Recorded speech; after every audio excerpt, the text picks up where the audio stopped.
So dapat galing ang declare the word of God, declare faith over fear.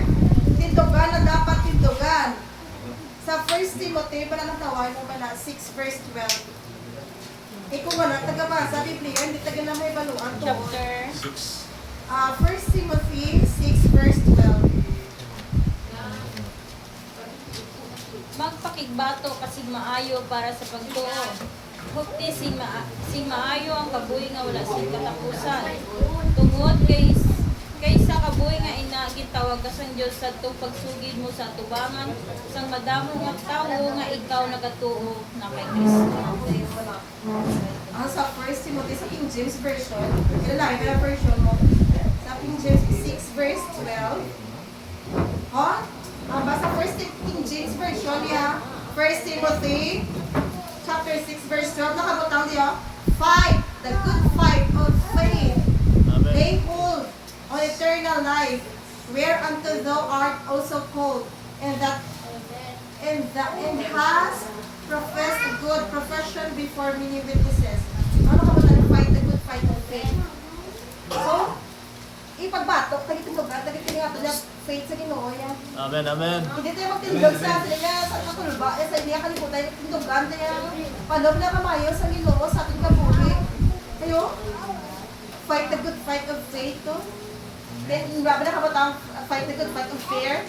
Hindi kulba, tindogan, kundi faith. Ang dadalaw, ang natin, pagtuuya sa Ginoo, sa ginahimo, sa niya kalimutan. Nakinanatagin sa galing at tindogan ang aton nga pananampalataya sa Ginoo. Kaya daw promesa sa Ginoo sa aton mo. Doon ako bati ko na sa ka-preacher nga ang promise ng Ginoo sa aton. Sa Biblia, 5,467 mga promesa sa Ginoo sa aton. So may isa wala ka mga wala isa ka promesa sa Ginoo nga tindogan sa adlaw. Wala ka mo verse nga tindogan sa adlaw. Nga ginakaptan. Kung ikaw, Brad, caution na yung ginakaptan na verse. Napumisa sa Ginoo. Kung ikaw ba mapatol. Kita mo na, bukalubos ang promise ng Ginoo sa atin, no? Broker din pa ba? Ano yung ginakaptan niya? Nga-promise ng Ginoo sa dadlaw. Gina-apply ko pala sa kapuwi. Hindi pa to. Hey bro, Tapos di ba, trust in the Lord with all your heart. Kuno ambal hindi NJ, iyayo ko na ginakaptan, trust in the Lord with all your heart. Kasali kita ba sa Ginoo sa Ginoo ta sa puson sa daw? Gina-apply mo ginabala sa kanimo nga kabuhi. Kasali ka sa Ginoo daw. wala ka na magsaling sa Ginoo. Patay ka na ng Ginoo. Di pala, ako na pala sa mga wala mga bagay, dapat may ginakaptan sa mga verse sa atong kabuhi eh. Daw tutuon na. Kaya ako ginakaptan ko, pero may God is my provider, my healer. So pag was na ginalain mag-chance sa mga kapitan, kaya tutugan ko ginaya, fight the good fight of faith. Kaya kama, baka ginaya, Lord, it is privilege, Lord God mo. By the stripe of Jesus Christ, we are healed mo. Amo ginanapandugan, kadagdaw. Na, isabi ginabatsyag, hindi naman ikawan nga, wala di pala mga kabataan.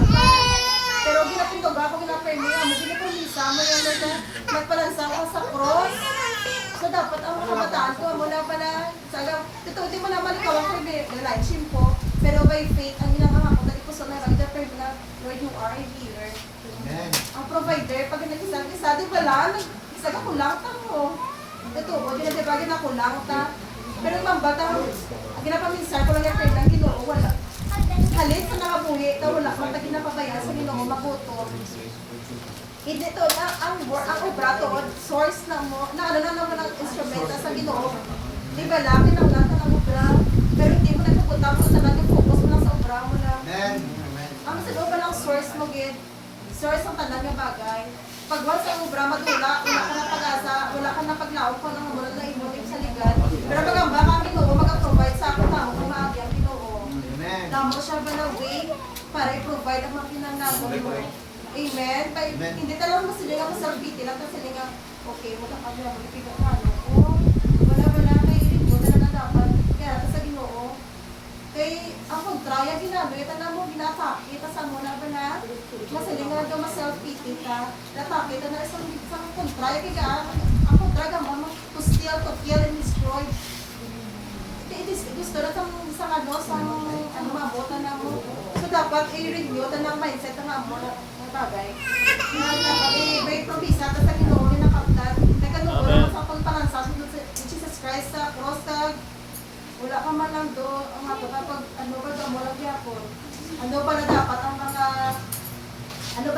magbuot na sa aton nga magbuot sa dalaw nga mga dahil nakatad gano dahil subok sa ano mo dahil subok sa kaliputan pa mo so ano ba lang ang pinakaptan mo para ano ba lang ang mga kinakaptan mo sa dalaw magdiin pa lang ang paglako mo hindi na sila nga mo na kay Lord sabi mo na kay mo na kay Lord sa mo no ito more than that ang plano yung sa ating kabuhi hindi para mag-suffer lang sa kaliputan wala matagitawid sa Ginoo oro nga anak ano ta ka nga iba tao ta ka sa ano sa gilikanan mo tapos upigado ka masuffer ka wala man ang plano Ginoo mo na kasi nga oo abilidad di ba na abilidad kag gift kag mga ano ba lang para himuon na nga para di ka mag-suffer sa inyong kalibutan kita gaano tag gift kag mga do paano ka wala dito na hindi kasi sila natawa pa lang nakakatapan di ba sa Biblia natawa lang mga subay